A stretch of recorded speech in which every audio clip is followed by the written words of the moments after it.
Kumusta mga kasaliksik? Sa pag-ikot ng kasaysayan, isang makasaysayang desisyon ang ginawa ng Japan. Isang hakbang na muling nagbabago sa imahe nito sa mundo. Matapos ang mahigit 60 taon ng pagiging isang pacifist na bansa, mula nang matapos ang ikalawang digmaang pandaigdig, inanunsyo ng Japan ang pinakamalaking military build-up sa kanilang kasaysayan. Hindi basta-basta ang desisyong ito. Sa gitna ng mabilis na pagbabago ng geopolitical landscape, partikular sa Indo-Pasipikong rehiyon, napilitan ng Japan na doblehin ang kanilang defense budget upang harapin ang lumalaking banta ng China. Hindi na sapat ang simpleng defensive posture. Ngayon ang bansa ay kumikilos upang maging isang makapangyarihang puwersa sa rehiyon, handang protektahan ang sariling soberanya at tumulong sa pagpapanatili ng regional stability. Ang hakbang na ito ay hindi lamang simboliko kundi sinusuportahan din ng konkretong aksyon. Isa sa mga pangunahing hakbang na kanilang isinagawa ay ang pagtatatad ng bagong Warfighting Command kasama ang Estados Unidos. Itinatag ito sa Yokota Air Base sa Tokyo, isang estratehikong lokasyon na ngayon ay nagsisilbing Joint Operational Headquarters para sa mas mabilis na real-time decision-making laban sa anumang banta, lalo na mula sa China. Dati, ang United States Forces Japan, USFJ, ay may pangunahing papel lamang sa administrative at logistical support.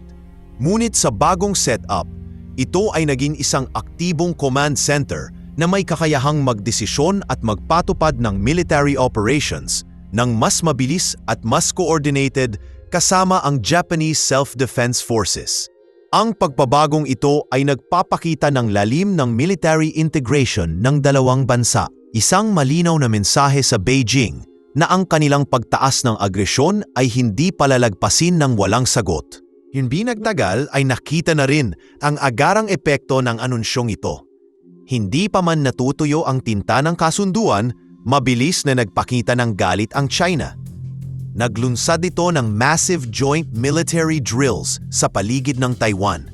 Isang demonstrasyon ng lakas na naglalayong magpadala ng malakas na mensahe hindi lamang sa Taiwan kundi pati rin sa Japan at Estados Unidos. Umikot ang mahigit 76 na military aircraft at 22 barko sa paligid ng isla, kabilang ang Shandong Aircraft Carrier Group. Sa laki at bigat ng operasyong ito, hindi na ito basta-basta maaaring tawagin lamang na isang pagsasanay. Ito ay isang de facto rehearsal para sa posibleng digmaan. Para sa Japan, ang pagsiklab ng tensyon sa Taiwan ay hindi isang malayong banta. Ito ay isang panganib na maaaring umabot mismo sa kanilang pintuan anumang oras. Ang dahilan ng pagkabahala ng Japan ay madaling maunawaan kapag tiningnan ang heograpiya ng kanilang mga isla. Ang Okinawa, isang pangunahing isla sa timog ng Japan, ay tahanan ng mahigit 30,000 tropa ng Estados Unidos at naglalaman ng 70% ng lahat ng US military bases sa bansa. Isa pa, ang isla ng Yonaguni ay nasa layong 110 kilometro lamang mula sa Taiwan. Isang distansyang kayang liparin ng mga fighter jets sa loob lamang ng ilang minuto. Dahil dito, ang mga islang ito ay natural na magiging frontline sakaling magkaroon ng conflict sa pagitan ng China at Taiwan. Hindi lamang militar ang apektado sa posibleng giyera, maging ang mga sibilyan ay tiyak na madadamay. Ang proximity na ito sa main conflict zone ang nagtutulak sa Japan upang seryosohin ang preparasyon at pagpapalakas ng kanilang defense capabilities. Ngunit higit pa sa praktikal na mga hakbang at geopolitics, ang hakbang na ito ng Japan ay kumakatawan din sa isang matinding pagbabago sa kanilang pambansang identidad. Sa ilalim ng Article 9 ng kanilang konstitusyon na isinulat pagkatapos ng World War II, malinaw na nakasaad ang pagtakwil ng Japan sa digmaan bilang isang paraan ng pagpapatupad ng patakarang pambansa. Ipinagbawal dito ang pagpapanatili ng tradisyonal na military forces at paggamit ng armed forces bilang instrumento ng state power. Sa loob ng maraming dekada, ang prinsipyo ng pacifism ay naging core ng Japanese foreign at defense policy.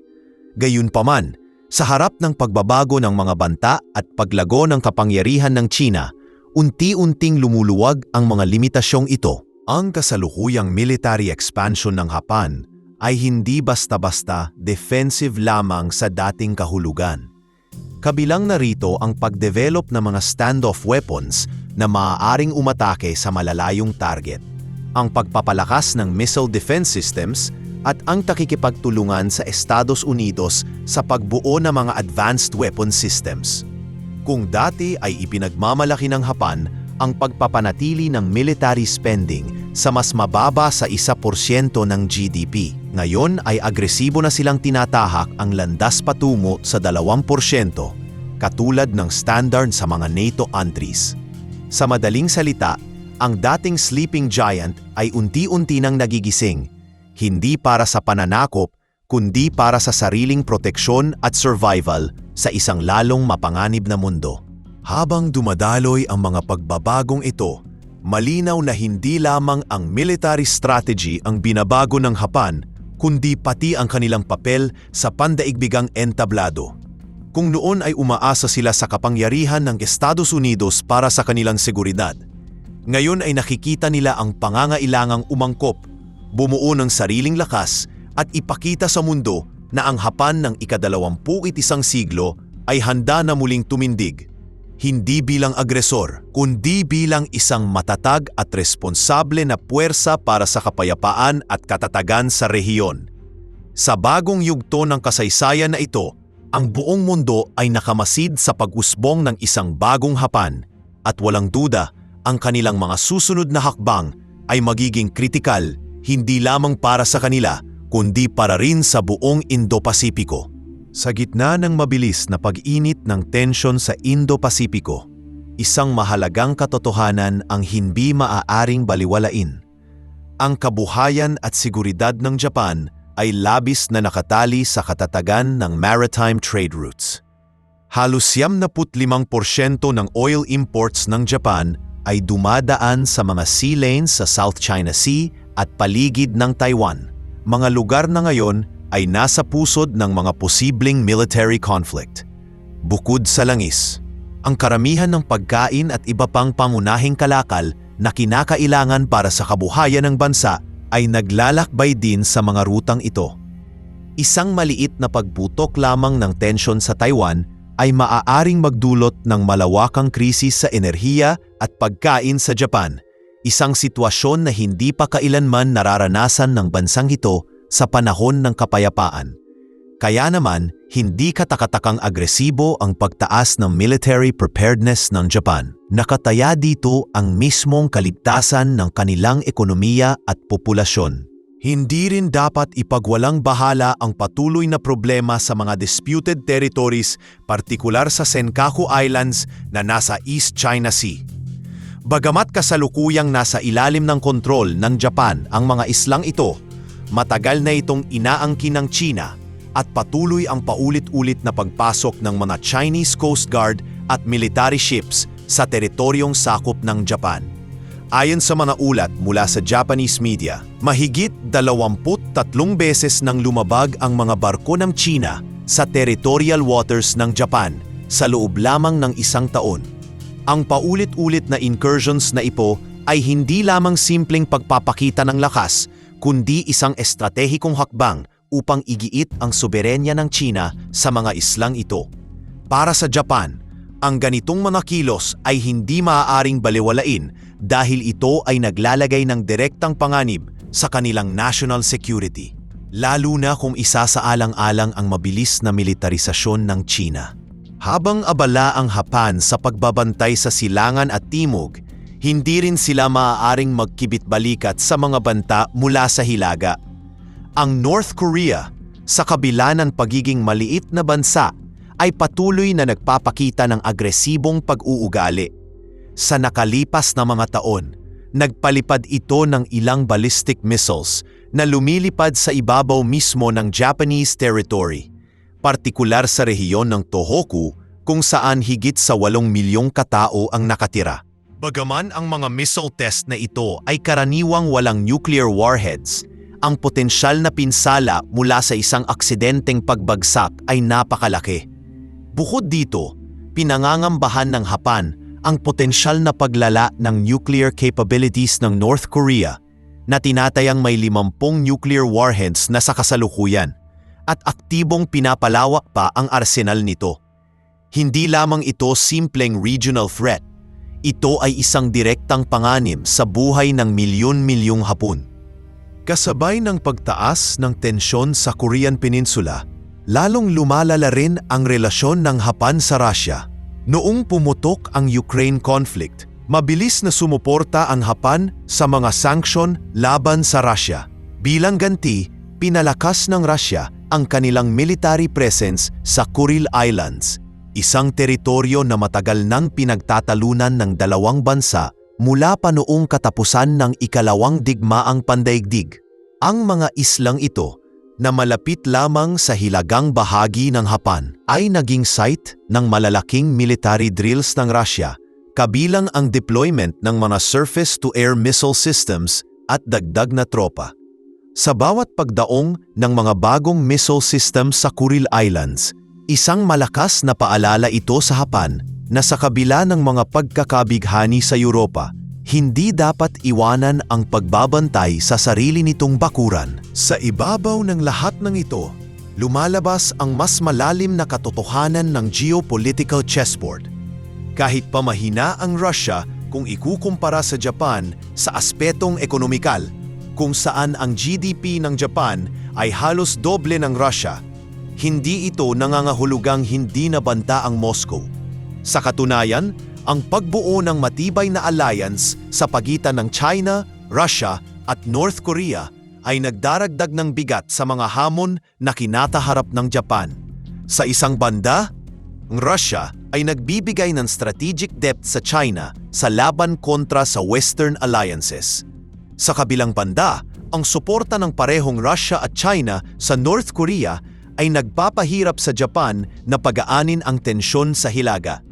Ang simpleng pagdami ng kaalyado ng Japan sa papel ay hindi sapat upang mapawi ang mga konkretong banta na dinadala ng lumalalim na ugnayan ng mga bansang ito.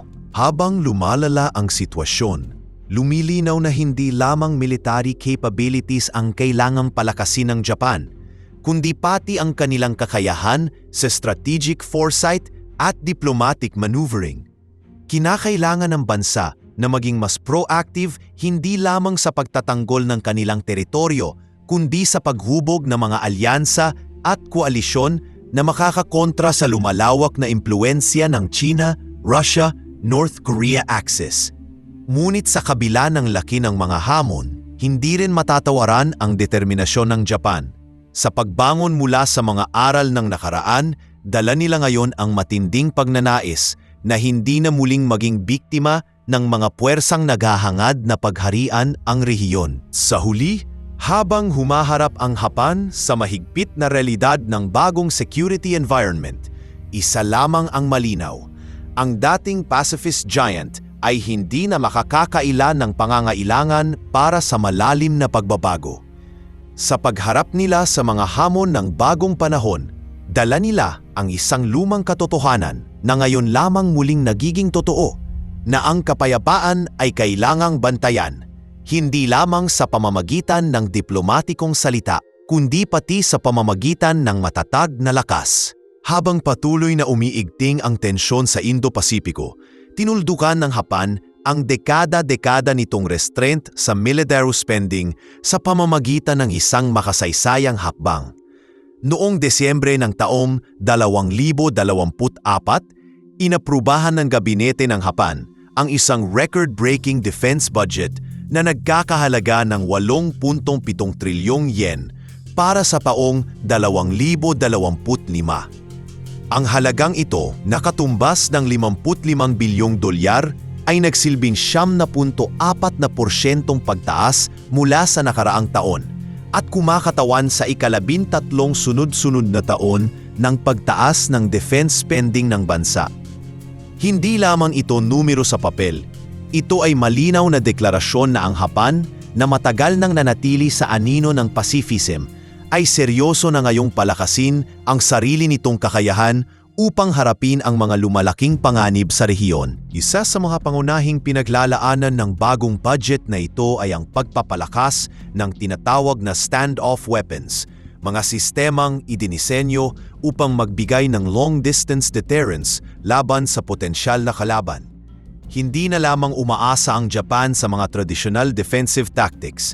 Ngayon, nag-i-invest na sila sa pagdevelop at pagkuha ng mga advanced missiles na kayang umatake mula sa malalayong distansya bago pa man makalapit ang kalaban. Kabilang dito ang Type 12 anti-ship missiles na maaaring ilunsad mula sa lupa o barko, hyper-velocity gliding projectiles para sa island defense, at cruise missiles na maaaring manggaling sa submarines.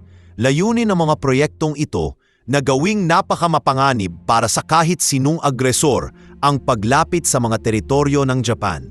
Isang estratehiya na nagpapakita ng malinaw na pag-shift mula sa purely defensive stance patungo sa active deterrence strategy. Hindi rin nag-iisa ang Japan sa pagsusumikap na ito. Sa ilalim ng Defense Industrial Cooperation, Acquisition and Sustainment Framework, o mas kilala bilang DICAST, nakipagsanib puwersa ang Japan sa Estados Unidos sa pagbuo ng mga makabagong armas. Kabilang sa mga proyektong ito ang co-production ng mga advanced missile systems gaya ng AIM-120 AMRAAM at ang Standard Missile 6 o SM-6. Ang mga proyektong ito ay hindi lamang naglalayong palakasin ang air at missile defense capabilities ng Japan, kundi bahagi rin ito ng mas malawak na layunin na buuin ang isang mas matatag na defense industry sa loob ng bansa.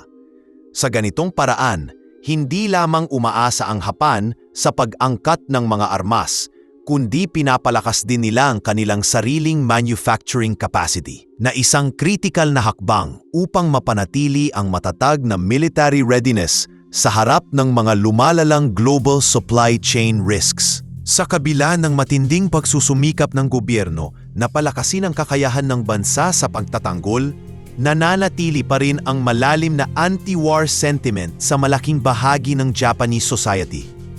Lalo na sa mga intellectuals, mga estudyante at mga grupong may leftist leanings, malakas pa rin ang pagkontra sa ideya ng remilitarisasyon. Ang ugat ng damdaming ito ay maaaring masundan mula sa mapait na aral ng ikalawang digmaang pandaigdig at ang mahabang tradisyon ng post-war pacifism na naging bahagi ng pambansang identidad ng Japan.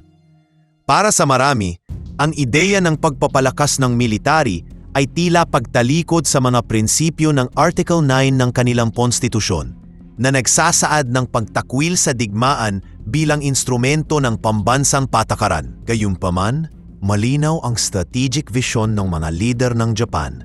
Target nilang pagsapit ng taon 2027 ay maging handa na ang kanilang defense forces na protektahan ang bansa laban sa anumang uri ng invasion, sa tulong man ng kanilang mga kaalyado tulad ng Estados Unidos o sa sarili nilang lakas.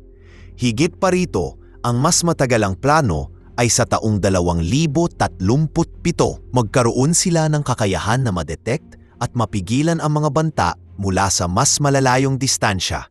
Isang indikasyon na nais ng Japan na maitaas hindi lamang ang kanilang immediate response capabilities, kundi pati na rin ang kanilang preemptive defense posture. Ang malawakang transformasyon na ito ay hindi lamang refleksyon ng pagbabago ng panahon, kundi isang agarang tugon sa hindi mapag-aalinlanggang realidad na ang Indo-Pasifiko ngayon ay isang arena ng matinding geopolitical kompetisyon.